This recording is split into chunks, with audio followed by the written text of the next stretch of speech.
Theodore Roosevelt once said, "The credit belongs to the man who is actually in the arena, who at best, if he wins, knows the thrills of high achievement, and if he fails, at least fails while daring greatly." I find that if you fill your day and your mind with productive things, the negative things have no space.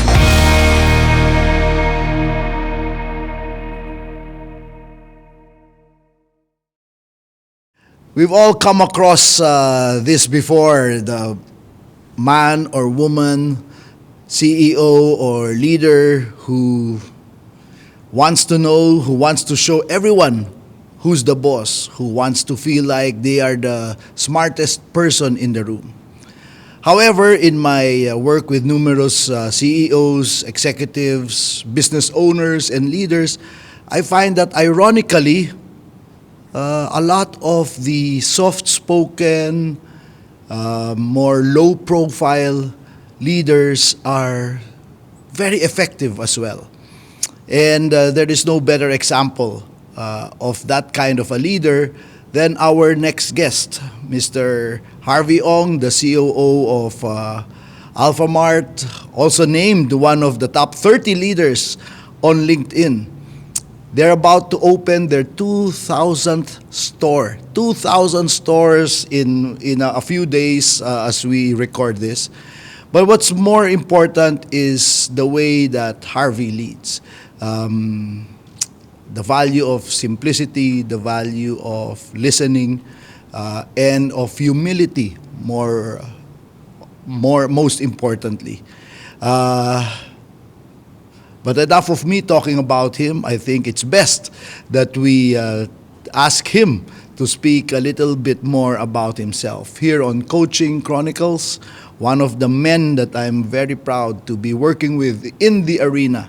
Ladies and gentlemen, Mr. Harvey Ong. Harvey, welcome to the podcast. Thank you for accepting our invitation. Coach, salamat sa invitation, and thank you for that very kind and generous introduction. I thought you were talking about someone else. Thank you for having us here in your office as well. It's a great place. First time I've been here. And I'd like to begin the way we always start our episodes, and that's just give the audience a little background about yourself. You know, how a little bit of personal information, how you started, how you got here. Right. Well, I was proudly born and raised in the Philippines. I started working in 1992, so your audience can do the math. So I'm in my 50s. But I started working here in the Philippines. Napakaswerte ko, Coach. I had a great opportunity to start my career in a great company, Procter & Gamble Philippines, back in 1992. And from there, I was given the opportunity in 1999 to be based in one of the subsidiaries. I was based in Malaysia. And then 2 years after that, I was transferred to the Singapore regional headquarters. So my first 13 and a half years, I was with Procter & Gamble, and I was just so blessed to be surrounded by great mentors, no? And the chance to lead great people as well, a lot of whom remain my friends. From there po, I moved to a totally different industry. And you know, we talk a lot about liquor. I moved to Diageo. Diageo, yeah. Diageo, and lahat niya nainom ko na. For 1 year, I stayed put in our regional office in Singapore, and then for almost 3 years, I was so blessed to be assigned to Taiwan. So from from Procter & Gamble in Singapore, you moved to Diageo, also based in Singapore, and then okay. to Taiwan. Oh, okay. And as I look back, those 3 years in Taiwan, on a personal and professional level, those were really special times. So I love my time there. Unfortunately, everything has to end. And when my time came to an end, I decided to come back to the Philippines back in 2009. I worked for a different industry naman, dairy. I worked for a New Zealand company called Fonterra. Oh, yep. Yeah. So if you're familiar with Familiar brands with, yes. Anlene, Anmam, Yes. and Anchor. So I was there for 3.5 years, and then again, an opportunity I could not refuse. I moved to a different industry and had a chance to lead the marketing team of one of the most iconic brand here in the Philippines, Jollibee. So again, that was a great opportunity. And then from there, sabi ko nga, it was not scripted. I found myself in retail. There was an opportunity, and up until that time, I was working on established global brands or big market-leading brands. Then the opportunity arose, and I moved to retail. Wala po akong kaalam-alam sa retail. I moved to Alfamart, and at that time, very few people knew about Alfamart. Pero sabi ko, at this stage in my career, I've never really been part of growing a company from almost nothing. No? So, I said I was still young enough. I was 46 at that time. Sabi ko, if things, don't pan out.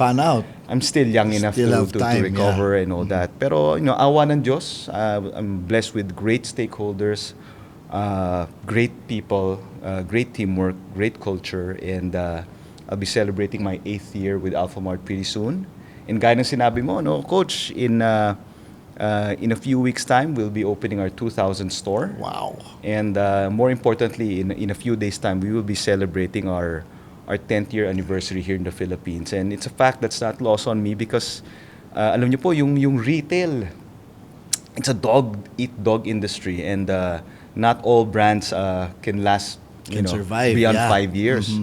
So truly a blessing, and I'm really so blessed to be part of this journey. Wow.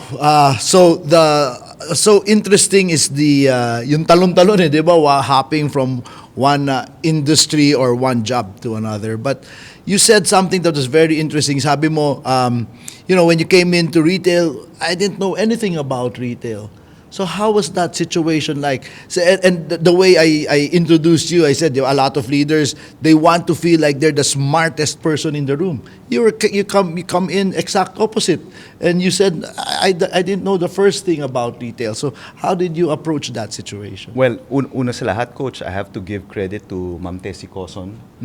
She was the one who interviewed me and offered me this role, and it was a huge gamble on her end. I don't know what she saw in me. But to get someone who had practically zero knowledge on retail.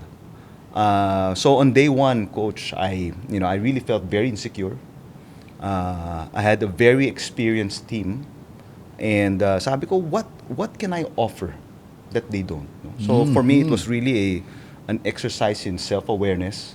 So I looked for the blind spots where I could make a difference. And, in areas where I felt they knew more than me, I gave them the full autonomy. So I didn't interfere in matters where I felt I did not have much expertise. But I did brush up on my personal knowledge. Ako mahina po ako sa operations, because up until that time, I was about brand marketing. So I really had to learn a lot of things on the side. But I gave my people full autonomy. I focused on the areas where I thought I could make a difference. And that would be in areas of strategic planning, things like training, developing the culture, developing the Which was perfect for a relatively young organization, right? To develop that culture. Right. So many insights in that statement of Harvey, but I think what jumps out really is the self-awareness, first and foremost. And speak about how important it is in our, again, full disclosure, in our Future Fit workshops. Harvey, being a COO already, was one of our first students ever in our Future Fit Leadership Workshop. And we talk a lot about emotional intelligence and in self-awareness being the first component of emotional intelligence. Talk about the value of that in your specific situation and how important self-awareness is for leaders in general. Right. Yeah. Ako, I'll talk about self-awareness and gaya na sinabi mo, Coach. I'm very, very passionate about that, emotional intelligence. Yeah. I will link that to my current role, sa retail. Retail is really all about people, right? It's about customer service. And if there's one equation I learned, I think that deserves a pause right here. Kumbaga, double click yun, ha? I mean, retail is People. all about people. Yes. that's right. Yes, sir. It's people serving people until such time that you have robots buying from robots. And I hope I don't live to Sana see the hindi na day. tayo umabot dyan, Sana yeah. hindi po tayo umabot dyan. It's all about people. And if there's one equation I learned na talagang tumatak sa akin, it's CX equals EX. I learned that from somewhere, and that means the customer experience is equal to the employee experience. Yep. We cannot have engaged customers if we do not have engaged employees. In the store, yes, That's correct. right. Yeah. And never in my career, you always talk about engagement, but it was only when I had this experience in retail that I really saw the importance of having engaged employees. And that really, affected my leadership. Kasi po, yung leadership, yung engagement, there are many drivers of engagement. But the one big thing that drives engagement, you need leaders who are compassionate. People who have empathy. Kindness as a virtue is often underestimated pag leadership. Gusto na yung mga, Jack Welch Tough. and Yeah, all these yeah. old model The leaders. stereotype, the old Correct. stereotype, yeah. Even Steve Jobs, di ba? Yeah. Ang sakit magsalita nun. Yeah. But if you know the Filipinos well, they want straight talk, but they also want trust. They want respect, yung dignidad, yung pagkatao, yung pamamalasakit. Those are unique to our Filipino culture. I don't think that will change with this globalization. And so I think to excel in retail, you need to have leaders who really treat their people not as tools, but as people. So I think there's a very important to point out there because we both deal with a lot of expats and foreigners as well, leaders of different nationalities. And I've come across, in fact, some of my clients who tell me, Coach, the problem with Filipino executives, they don't like to speak directly. They hate confrontation. Ang hirap daw nung derechahan. But you just said completely opposite. No, our Filipino leaders actually want direct and straight talk. But, and that's the big but, I think. Right. It is in the manner, or I know what's the best way to explain that, right? I think by nature, we Filipinos, by the way, I'm ethnic Chinese, but by blood, I'm Chinese, but yung puso ko po, Filipino Yeah. po ako. But we Filipinos by nature, we are non-confrontational, Yeah. right? And sometimes that gets in the way of really honest conversations, right? But I've learned over the years, that everyone deserves to know where they stand, right? Negative feedback is better than no feedback. Correct. Because no feedback means you don't care how I'm doing, right? So it's not like we do not want direct talk. We want direct and straight talk, right? But it's really the timeliness, right?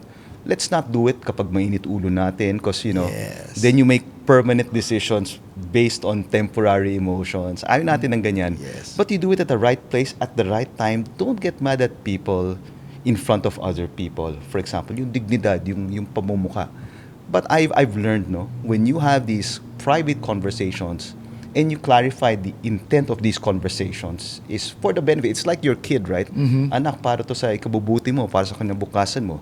I think they are very receptive. It's really just the time, the place, the manner by which you convey your points. But you have to be truthful. I think they deserve to know where they stand.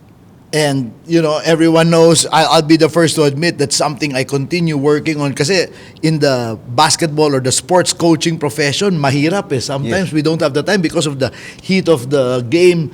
We'd like to be more diplomatic or be more kind in our communication. But sometimes we really it's not an excuse. So I guess what we're saying is we all want direct, straight communication. But our note to leaders, it's not an excuse for you to act like a jerk. Yes, Kumbaga, di ba? correct. And I will be the first to admit sometimes I'm guilty of that with my players. And we always have those conversations. So the value, the importance is the important thing is how strong is your relationship, your That's right. one-on-one relationship, so that they can be more receptive Correct. to that feedback, di ba? Correct. How important is that how do you extend that relationship, the trust to your 2,000 stores and more than 10,000 employees in the stores or whatever, di ba? Right. That's always a challenge, Yeah. Coach. When I started 8 years ago, we had exactly 200 stores. We had less than 2,000 employees. We're approaching 2,000 stores. I think we've crossed the 13,000 employees mark. Wow. So I'm being very realistic about it. I don't think I can reach anyone anymore.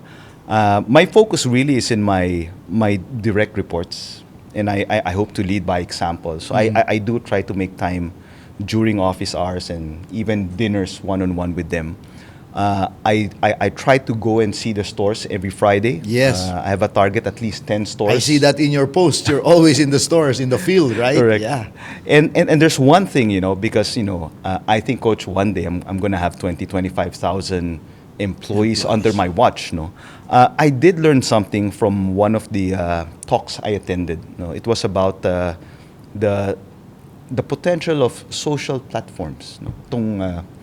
And someone made a very good remark. Sabi nila, social platforms are used for commercial purposes, to drive awareness, customer engagement. But it is rarely used for employee engagement. So sabi ko, oo nga, no? So I heard that around a year ago. So now I have a public account on Facebook, and I have I think 4,000 of my employees follow me there. So I use that as a channel to reach them because I can't reach them face to face. But I use that to share my thoughts. Kung may natutunan ako from the books that I read, I post it there. When I'm happy with an employee, good feedback, I post it. Nothing but good positive vibes and hopefully learnings that they find actionable. At least social platforms for good, right? Instead of what we're seeing now, all these toxic things that are happening on social. But yes, there is really a way to use that for good, and that's a perfect example. So through all of those experiences, the different industries that you've gone through, something that also jumps out in just the way you're speaking and yung kwento mo now is your constant willingness and openness to growing. And we always talk about the growth mindset. Yes, so that's right. what are your thoughts around that? Because you're constantly on books, on workshops, learning from different sources. So talk to how important the growth mindset is for you. I think it has always been important, Coach, but I think specifically for the younger generation, it's going to be all the more important. Grabe, the pace, I'm amazed by the pace of the technology or the innovation. And so a lot of the things that we learn may be obsolete 5 years from now. Ang bilis. Correct. And this generation, it's going to be hard for you if you think you're going to do the same job 30 years from now. That job may disappear in 5 years. So you always have to constantly, what's the word, reinvent yourself. Yes. Or try new things. So I think now more than ever, this generation, you have to be lifelong learners. The old model wherein you study and then you work, wala pa say na yan. Now you have to study your whole life, no? And as I reflect on my own journey about being a lifelong learner, a lot of things cross my mind. Unang-una, the commitment. It's easy to say I'm a lifelong learner, but yung measures, yung KPI, how many hours a week are you gonna devote reading? Ako, I get my sources from 4 areas, Coach. Reading, of course, I love to read. Number 2, YouTube is a great source of learning. Ang daming documentaries. As long as you use it the right way, di ba? That's right. Dami talaga. That's right. Yes. TED Talks. The speakers there are Correct. not just knowledgeable, but by watching TED Talks, Coach, up until 10 years ago, I had this big fear of public speaking. Alam niyo yung mga born natural speakers, hindi po ako ganyan. But because of my job in Jollibee, I had to conquer my fear. And so I invested in reading books. But another key source for me was TED Talks. By watching speakers, great speakers do their stuff, parang it gets ingrained in my subconscious. So I learned a lot just by watching them. But last but not the least, I think, Coach, a huge source of learning is really who you surround yourself with. If you're always in a room where you're the smartest person Ako. at ikaw na nagsasalita, wala kang matututunan. Wala kang matututunan, yeah. So for me, when people talk about connection, their definition of connection is quantity of connection, followers Yeah, on Twitter social or or whatever. whatever, I mean, yeah. that's walang kwenta po yung Wala yun, quantity. yeah. It's the quality of your connections. And I think who you surround yourself with, osmosis yan eh. It will really affect your attitude towards life, your values, your principles, your ambition in life. So if there's one tip I want to give your viewers, you don't get to choose your relatives or your parents. Yan ay biyaya ni God, no? If pinagpala ka. Pero yung mga kaibigan mo, no? If you're surrounded by lousy friends, that's on you. That's your choice, no? So you're saying, Harvey, today, there's no excuse because some will say, coach, kasi mahal mahal mag-enroll sa ganito, mahal kumuha ng workshop mo, mahal. There's no excuse because there's a lot of free resources, right? That's right. Alam niyo, nung panahon natin, di ba, it's a big thing if you see a public library. Kasi dati, I get that argument, no? There's the Yeah. private library, kung mayaman ka, the public library, walang laman. Yeah. But nowadays, Not there really. is a global public library. It's called the internet.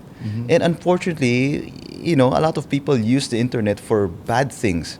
For other purposes. For other yeah, purposes. That's on you. That's on you if you waste your time there. But if you take a look at the content there are so many good people in this world who are very generous, sharing their learnings, their knowledge. Ang dami nun. All you need to do is look for it. So ito, pahihirapan kita ngayon. Yeah. Sa dami ng experience mo, you've been through a lot and you've gone through different industries, different work.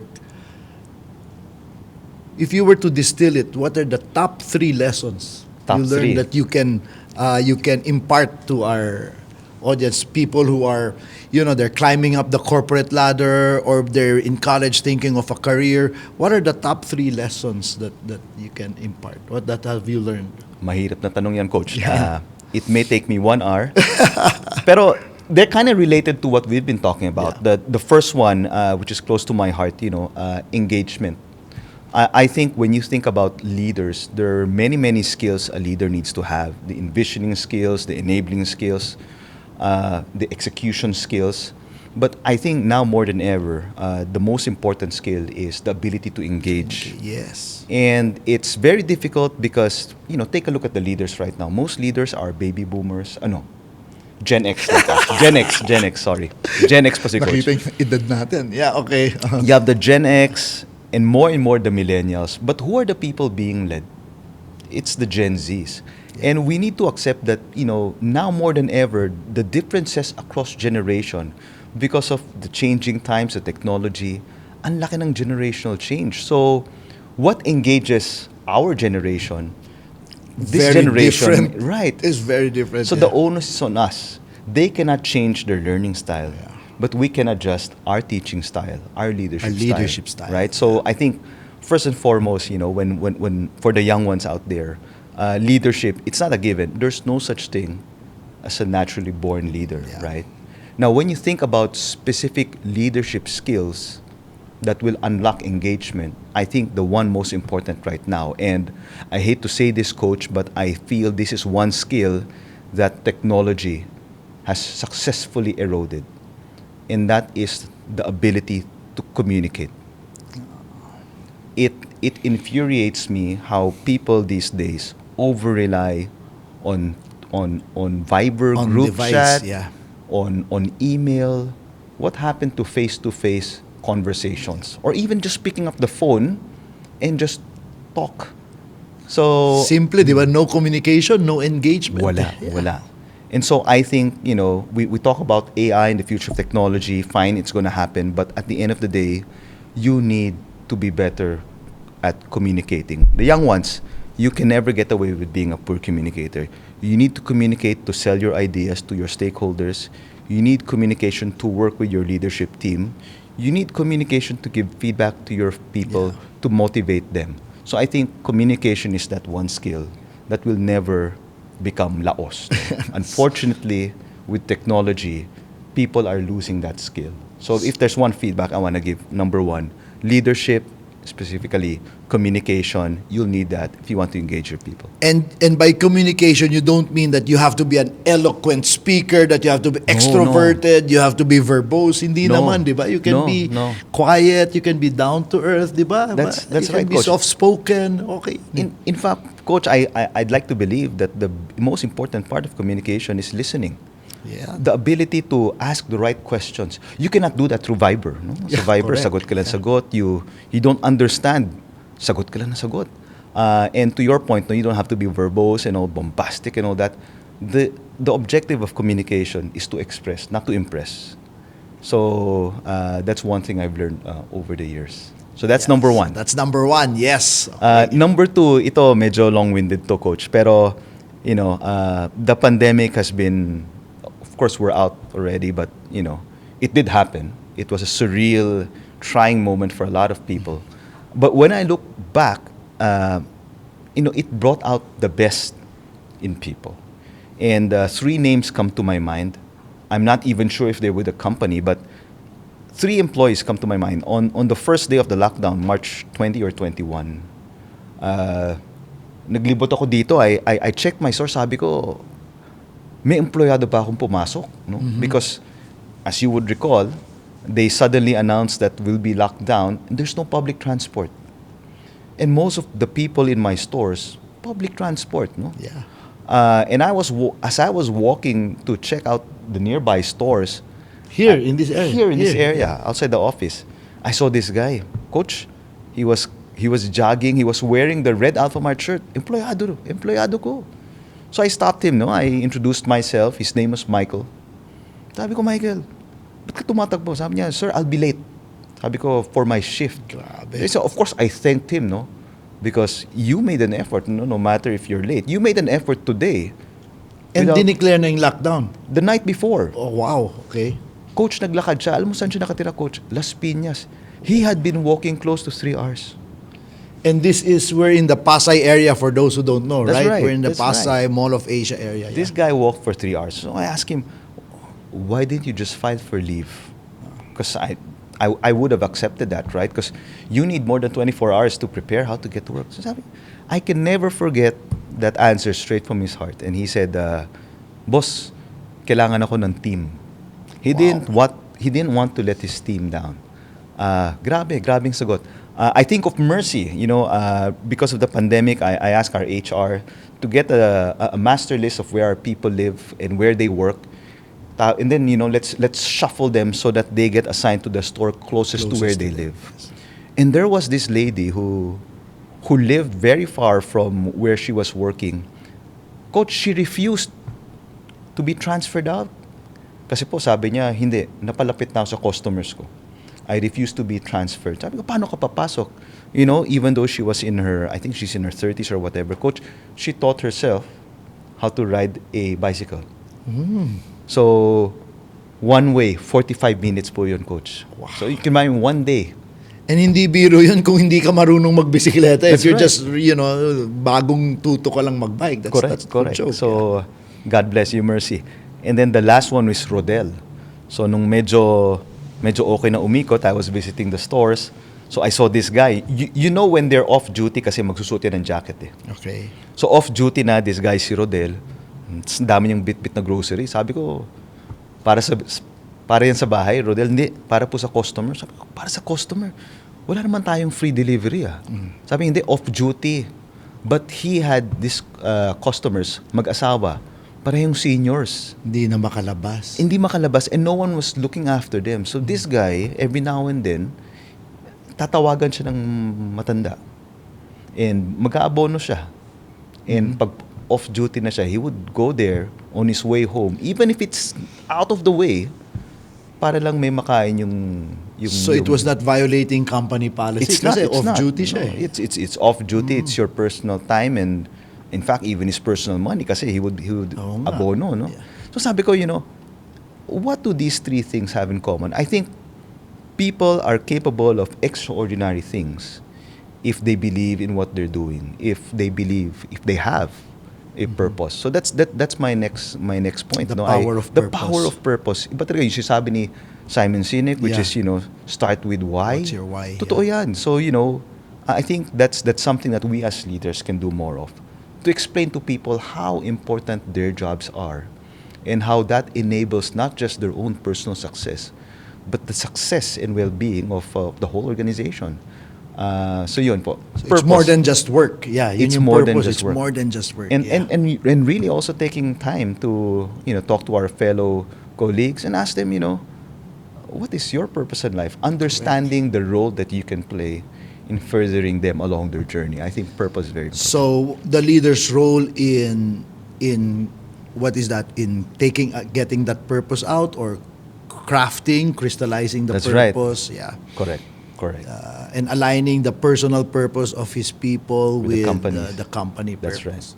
So engagement, purpose. and- Last, this one is an important ingredient, I think, because we talked about the importance of being a lifelong learner. Yes. I believe the most important thing to make sure you have a learning individual and a learning organization is humility. I think humility, there's a book, the Ego is the Enemy. I love that book.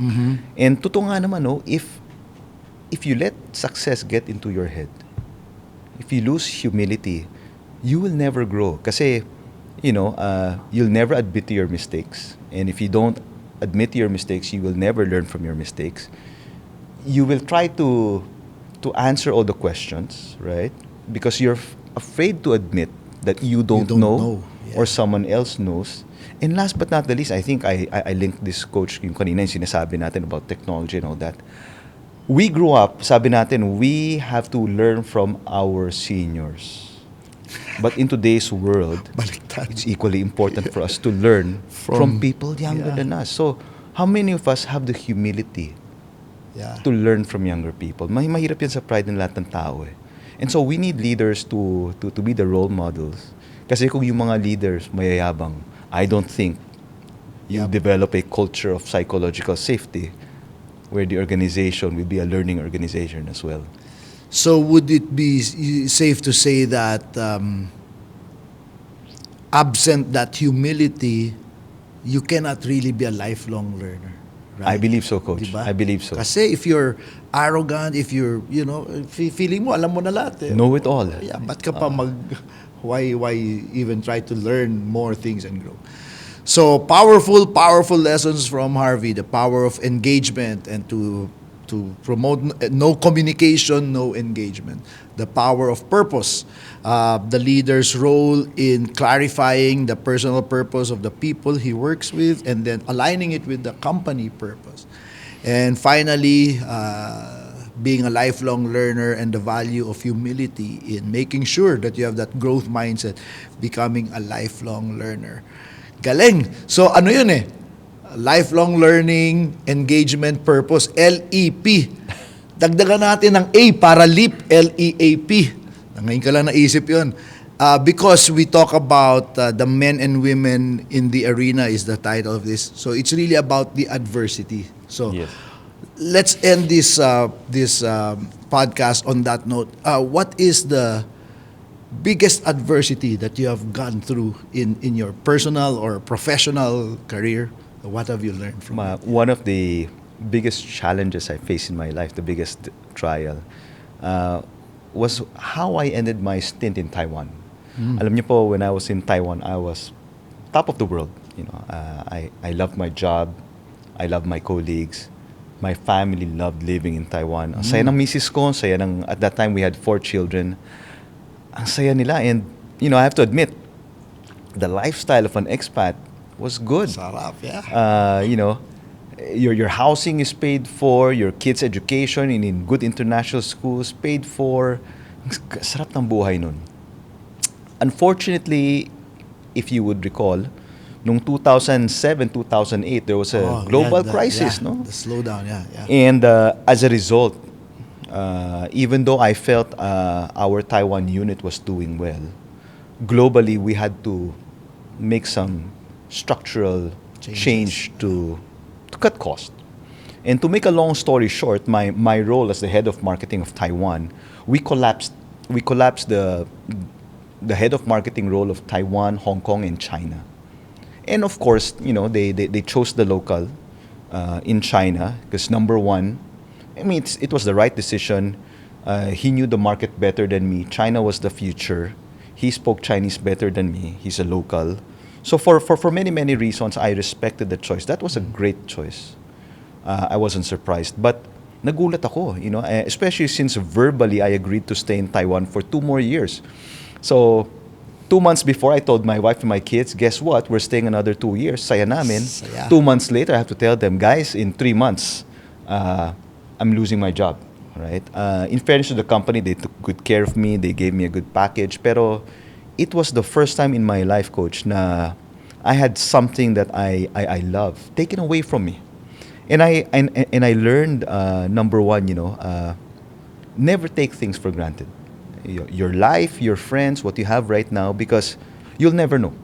One day, they can be taken away from you. So while you have it, really make the most out Best of it. out of it, yeah. And even if you lose it, don't be bitter about it.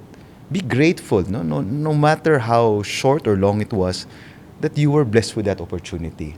I would like to thank my wife. I haven't mentioned her, but during that time, so you can just imagine how stressed I was. At the age of 39, to be told that you're losing everything, despite the parachute, despite the package, that's not going to last forever. I was so stressed. And it was my wife. My wife is always the adult in the room. My wife would love to hear that. She kept me grounded, and at the time when I lost my self-confidence, she never lost confidence in me. Or maybe sa loob niya she did, but but yung pinalabas niya. Correct. So sabi niya, just make the most the remaining 3 months that you have. Savor it, savor the company of your peers. And at this point, you had nothing lined up. I had nothing lined After up, Coach. that, And she said, take this opportunity. Don't get a new job right away, because you've never had time with our 4 children. Let's spend more time with them. So let's turn this opportunity, Yeah. this challenge into an opportunity. And I guess I listened so well to her wife na within 1 month she was pregnant with her 5th child. So sabi ko, Coach, lalo ko na stress. Sabi ko, nawala na nga ako ng trabaho. Nadagdagan pa yung anak ko, no? But looking back, it was a challenging, stressful moment. I could not have survived without my wife. But I also learned a lot of things. The biggest lesson really is, not to take things for granted, and also to have confidence in yourself. But before we go to the lessons, what got you through it first? And you already mentioned one thing, that support. Your wife was a big factor. What else? What got you through? If you can recall back on those moments, what got you through that when it was happening? While you were going through it, yeah. Right. I think it was really the mindset change. I didn't have a lot of self-belief at that time, right? But then within a month or so, nahiya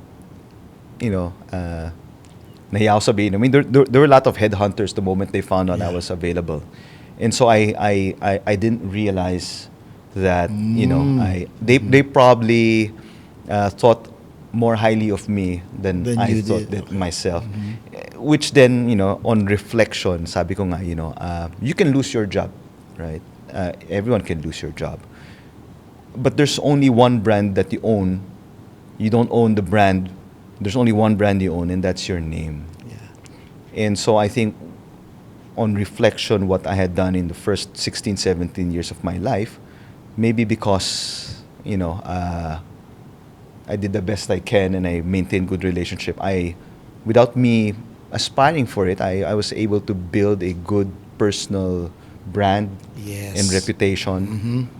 So I think what I survived because of the support of my wife and by what I had planted the 17 years before that.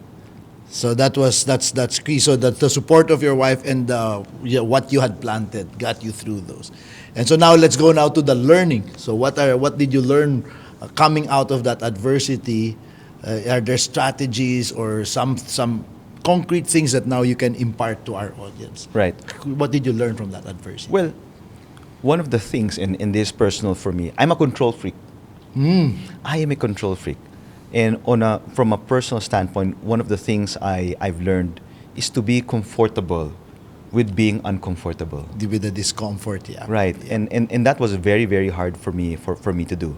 So that has strengthened me. So for example, during pandemic, there was no playbook in the pandemic. And I felt weirdly calm about it because una, I don't know what to do.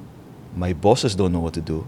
My competitors don't know what to do. We're All in the patas- same boat, yeah. We're all in the same boat, right? But that kept me calm because sabi ko, there's certain things you can control, and there are certain things that you cannot control. And when you're faced with things you cannot control, the last thing you want to do is panic about it, right? The other thing that I learned, which I kind of dwelled on, which is really the importance of personal branding, right? You need to know really what your brand stands for. And your brand has to be based authentically on a self-awareness.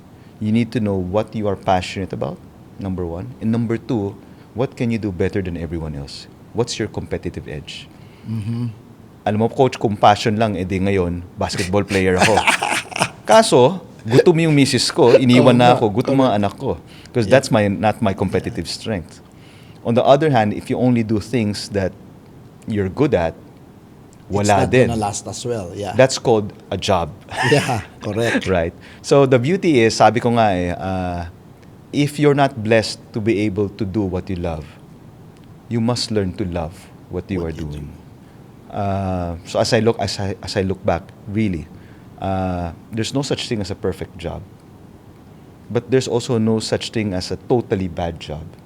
It's really up to you, how you want to see it. Do you want to focus on the positives, or you want to focus on the negatives? So those two things lang, coach. The first one being uncomfortable with discomfort, with uncertainty, and with things you cannot control, and then the second one really is The about- importance of brand you. That's So if it were a strategy, if we're now addressing, if you were a professor and you have students in front of you now, you're going to tell them to make sure that they're working on brand you, on making sure that they're building skills, creating networks, contacts, quality contacts, like you say, Right. so that when adversity strikes. That's right. Diba? Well, we always say that, right? There's no such thing today as security of tenure. Dati may ganun eh. That's right. Now, there's no such thing. You can be CEO today and be out of work tomorrow. That's right. So the only security you have really are the skills that you bring to the table. And there's one thing I learned from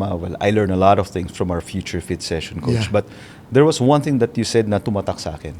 And I take it seriously in my role as a leader of my organization. And I don't know if you remember, you mentioned this. Our role as leaders is not just to provide lifelong employment. Because we can't. We cannot. We can't. It's not possible. We should focus on giving them lifelong employability. Employability, yeah. Right? So those things, the attitude, the skill set, the mindset, the heart set, tumatak yun sa akin. And I think, that as leaders, we have this blessing, this rare opportunity to make a difference, no matter how small, in the lives of so many. And we should not take that for granted. Last two things before we wrap this up. What's your superpower? My superpower? Yes, what is your superpower? Pag tinanong ko sa'yo yan, dami natin pinag-usapan eh. Pero what's your Wow, superpower? that's a difficult. I guess I've never thought of that. Yeah. What I do you think, Yeah. well, if I'm forced to answer that, I think, ever since I was a kid, I really just had a fascination with people. Nung bata po ako, coach, yung my father, so we can spend more time together, he would bring me to the bank where he was working. Mm-hmm. And for a kid to spend your Saturdays in a bank is such the most boring thing to do. But I looked forward to it kasi, coach, niwa one-on-one ko lahat ng tao. Down to the messenger. Dati may messenger, wala nang messenger. Ngayon, messenger, security guard, teller. Lahat po yan, iniisa-isa ko.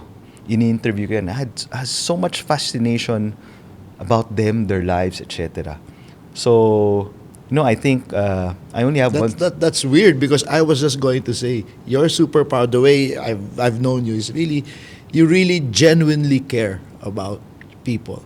So I think that's your and was that your most recent post, the book that you read, Humankind ba yun? Yeah, Humankind. yeah. So I think that's Humankind. Yeah. That speaks a lot. I think that's your superpower. I think that's when I was reading the book, yung tumatak sa akin, sabi ko, this book was really meant Yeah. for me. When you talk about human nature, you really have only two choices. Do you think people by nature are bad? Yes, Or correct. do you think people by nature Are good. are good? Yeah. And call me naive, call me idealistic. I have not given up on humanity. And I certainly like what the author said. Beware what you read on social media. It will distort your view Yes. about humanity. I think for all the bad news we see, Coach, still good still outweighs the bad. Especially the algorithms today, because when you pick up something, suddenly that's all you're inundated with. So yun lang ang nababasa mo. Final thing, you know that our advocacy in our Future Fit workshops is the value of health and physical fitness in your effectiveness as a leader.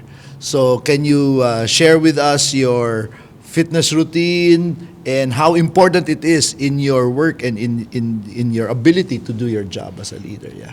Well, first things first, I have to say, if you are a married person, it's hard to go on a health journey if your partner is in an opposite track, right? And ang nagdadala sa akin, Coach, is really my wife. Yes. A few years ago, maybe 5 years ago or so, she really got into health. And Yes. during the time of COVID, she used that time to get an online certification. Good. She's a certified health coach. Coach, yeah. Right? So she has clients right now. They do this coaching stuff. And I take the lead from my wife. And that has really helped me. I have a very simple routine. Because of COVID, I started wearing this. So I make it a point to have at least 10,000 steps in a day. Okay.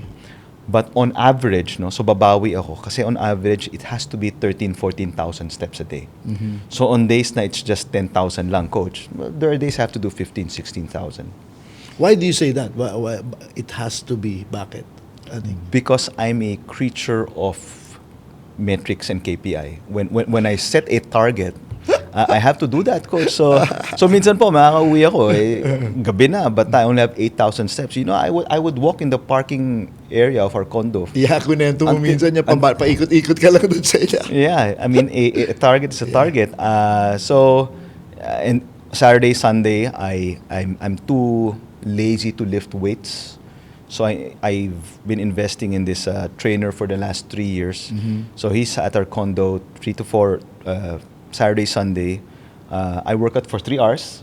Wow! 30 minutes warm up, inclined treadmill, 90 minutes strength. Wow. And then the last 60 minutes I do run walk Okay. on the treadmill. So On I the do that treadmill. 3 hours Saturday, Sunday. Wow. And then Monday to Friday I do my steps. Your steps. My people know this. Kapag may meeting, I try to keep it at 45 minutes.